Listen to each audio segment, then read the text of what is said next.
Assalamualaikum warahmatullahi wabarakatuh. Selamat pagi, siang, dan sore, dan malam buat akang atau teteh yang menonton. Sebelumnya perkenalkan, nama aku Muhammad Fahri Ridwansyah dengan NIM 2401112, yang dimana aku berasal dari kelas 3A.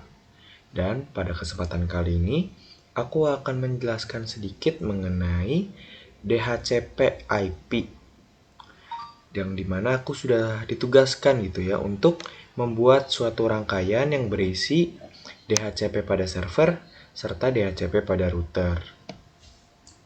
Jadi langsung aja aku jelasin bagaimana sih step-stepnya untuk mengatur DHCP pada server serta pada router.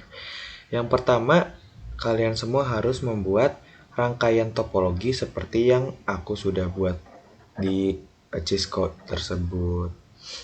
Ya. Setelah dibuat, kalian semua bisa menyambungkan nih dari router ke router, dari router ke switch, dari switch ke server, dari server ke switch lagi, serta ke access point, lalu ke klien, ke PC klien atau ke laptop dan smartphone menggunakan kabel ya. Di sini aku menggunakan kabel crossover, dan untuk dari router ke switch aku menggunakan kabel straight gitu. Lalu kalian tinggal memberikan IP atau mengkonfigurasi IP kepada router serta server. Kenapa kita nggak memberikan IP ke PC atau laptop atau smartphone? Karena di sini tujuan kita adalah membuat IP secara DHCP atau secara otomatis gitu ya. Jadi di sini yang sudah disediakan adalah IP dari router 1 ke router 0, lalu IP server, lalu IP gateway. Di sini juga nih ada IP gateway dan juga IP DHCP-nya. Gitu. Jadi step pertama adalah dari router kita mengkonfigurasi dulu, memberikan IP ya di sini ya, sesuai dengan fast Ethernet-nya nih, sesuai dengan portnya. Nah, di port 00 aku memberikan IP 10.10.10.1/24 yang dimana aku menggunakan prefix 24 dengan subnet mask 255.255.255.0. Lalu selanjutnya dari router ke switch. Nah, di sini aku tuh membuat IP gateway yang bernominal 192.168.1.1. Terus juga prefixnya /24. Subnet masknya masih 255.255.255.0. Lalu selanjutnya sudah dari situ, aku mengingatkan dulu kalau aku berfokus pada DHCP pada server dulu ya, sebelum kita beralih ke DHCP pada router. Oke, lanjut lagi, kita mengkonfigurasi IP atau menambahkan IP pada server. Sebelum itu, langkah pertama atau step pertama, kita masuk ke bagian desktop. Lalu kita menambahkan IP nih di sini ya, seperti yang sudah diberi oleh aku di sini. 192.168.1.10. Kenapa 1? Karena di sini tuh mengikuti IP gateway-nya. Nah, terus di sini tetap menggunakan prefix. Nah, 24 ya, prefix 24. Lalu dilanjut mengisi default gateway. Gateway-nya yang ini ya, 1.1. Yang terakhir adalah mengisi DNS servernya. DNS servernya kita samain aja sama IP address-nya. Lalu selanjutnya kita masuk ke service. Di service kita masuk ke menu HTTP.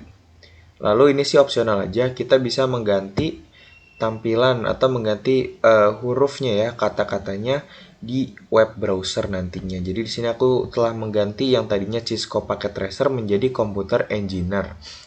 Lalu selanjutnya kita masuk ke menu DHCP.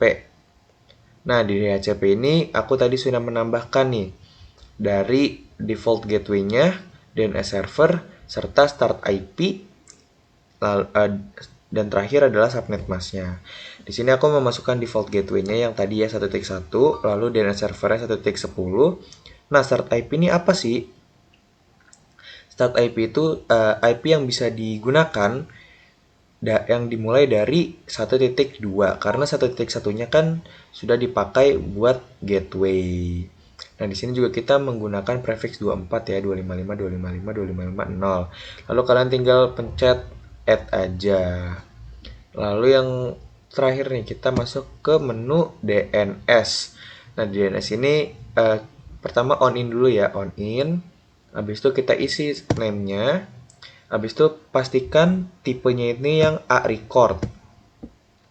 Lalu kita masukin name, lalu kita masukin addressnya yang sesuai dengan IP gateway, DNS server sama IP addressnya server gitu ya.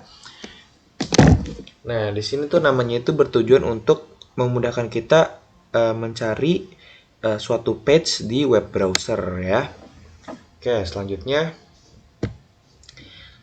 kita masuk ke PC-nya.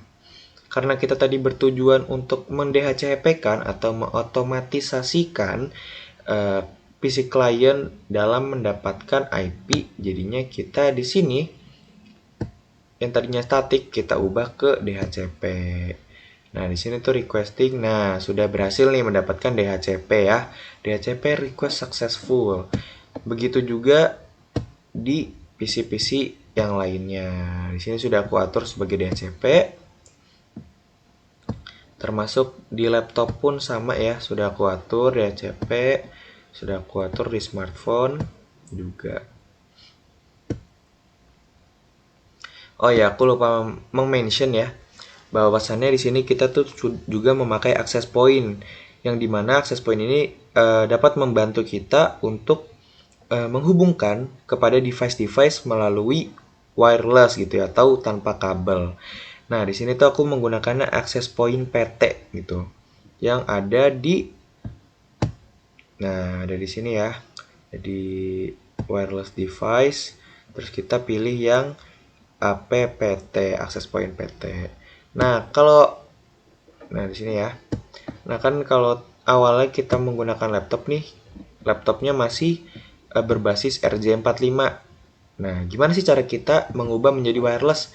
Di sini kita memasukkan modul WPC 300M dengan cara di sini kita offin dulu, menonaktifkan dulu powernya, lalu kita ubah nih modulsnya, kita hapus, kita buang, lalu kita masukin yang WPC 300N ke modul barunya. Seperti itu ya, nanti langsung otomatis akan menyambung melalui wireless gitu.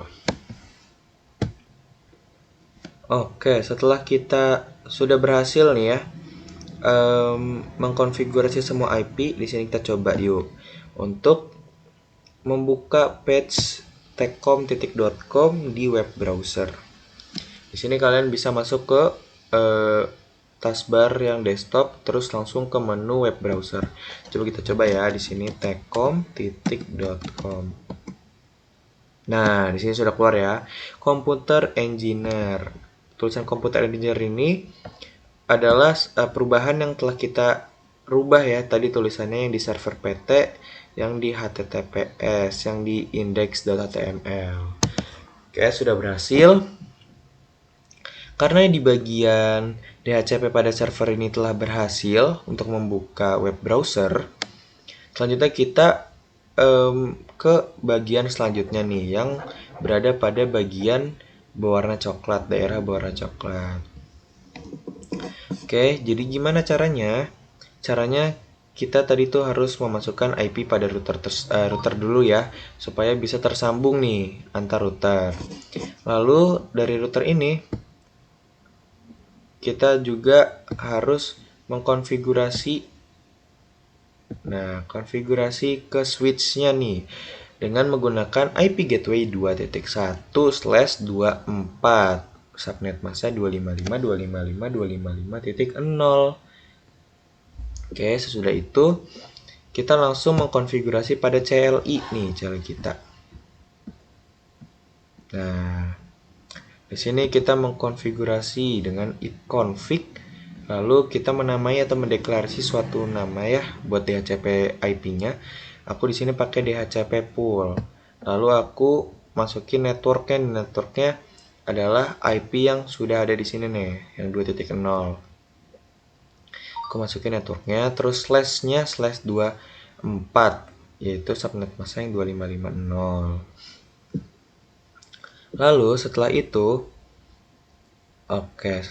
kita masuk ke default router. Kita masukin yang IP gateway-nya. Lalu habis itu kita masuk ke yang DNS server. DNS servernya yang mana? DNS servernya karena kita tadi servernya yang ini, jadi kita masuk ke IP yang 1.10 sesuai dengan DNS server. Nah, lalu kita menambahkan nih supaya yang di bagian sebelah sini bisa tersambung ke bagian yang ping ini, supaya kita bisa membuka juga web browsernya serta bisa mengirimkan suatu pesan atau ping ya. Jadi kita harus bisa mengatur next hop-nya, yang dimana di sini nah kita masukin komen IP root tuh ya. IP root 192.168.1.0 yang dimana itu sesuai dengan IP yang tersedia yang di sini ya, 1.0 nih ya. Nah, 1.0. Terus subnet masknya yang 24/24. Lalu kita pilih next hop-nya nih. Next hop-nya kita lewat mana? Lewat yang ini ya. Berarti untuk tersambung ke daerah yang berwarna pink. Setelah itu kita lihat nih dengan cara do show IP root gitu. Setelah itu kita memberikan PC-nya juga secara DHCP. Nah, di sini sudah aku atur secara DHCP. Atur secara DHCP juga. Oke, setelah sekiranya semua step sudah berjalan dengan baik dan sudah dikerjakan dengan lancar, sekarang saatnya kita the moment of the truth, yaitu kita membuka web browser lalu kita mencoba memasuki page techcom.com. Oke, kita masuk ke techcom.com. Apakah berhasil? Voila, sudah berhasil membuka Computer Engineer nih. Oke, sekarang saatnya kita melakukan uji pada pengiriman pesan. Coba kita tes dari PC 2 ke smartphone. Nah, di sini sudah successful ya. Sekarang coba kita dari PC 3, aku mau ke PC 0 deh. Successful juga. Coba kalau sebaliknya, kita dari laptop mau ke PC 2. Oke, successful semua ya. Kalau sudah successful semua berarti kegiatan kita untuk merakit rangkaian topologi ini secara DHCP pada server dan DHCP pada router telah berhasil. Seperti itu. Jadi mungkin begitu aja dari video penjelasan rangkaian topologi yang dirangkai secara DHCP yang bisa aku jelaskan pada kesempatan kali ini. Mungkin kurang lebihnya mohon maaf atau ada kesalahan kata yang aku lontarkan selama aku menjelaskan, mohon dimaafkan. Oke, akhir kata aku Muhammad Fahri Ridwansyah dengan NIM 2401112 dari kelas 3A. Izin pamit undur diri serta menyudahi kegiatan kesempatan penjelasan rangkaian topologi pada video hari ini. Oke, terima kasih.